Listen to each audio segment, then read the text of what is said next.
Hello guys, welcome to my new blog.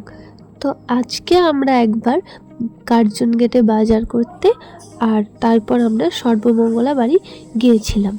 তারপর আমরা চশমা আর ঘড়ির দোকানে গিয়েছিলাম। ভাই একটা চশমা আর ঘড়ি নিয়েছিল। আমি এই চশমাটা নিয়েছিলাম, জানি শেয়াল পণ্ডিতের মতো লাগছে, বাট কিছু করার নেই। ভাই এই ঘড়িটা নিয়েছিল। তারপর ওখান থেকে এগিয়ে আমরা একটু বাজারগুলো ঘুরে ঘুরে দেখছিলাম।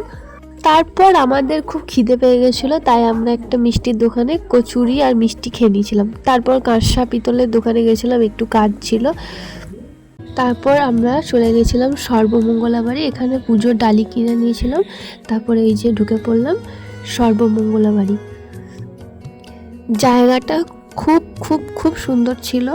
ওখানে গিয়ে সত্যি কথা বলতে আমাদের আসতে মনে হচ্ছিল না। এইটা হলো মা সর্বমঙ্গলার মন্দির। এই যে বাবা মহাদেব, প্রথমেরটা রামেশ্বর, তারপর মিত্রেশ্বর, আর তারপরে শেষেরটা হলো বাবা কমলেশ্বর। এটা হলো বাবা চন্দ্রেশ্বর, আর একটা হলো বাবা ইন্দ্রেশ্বর। মাকে একটু দর্শন করে এখানে ভাই ঘুরে ঘুরে ঘুরে ঘুরে সবটা দেখছিল।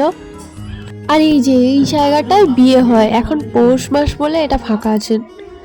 আর এই যে জায়গাটা দেখছো, এখানে ভোগ খাওয়ানো হয়। তারপর এইটা হলো মায়ের ভোগ ঘর।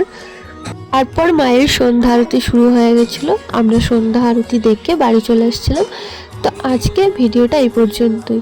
ভিডিওটা ভালো লাগলে একটা লাইক, কমেন্ট, শেয়ার করে দিও। টাটা।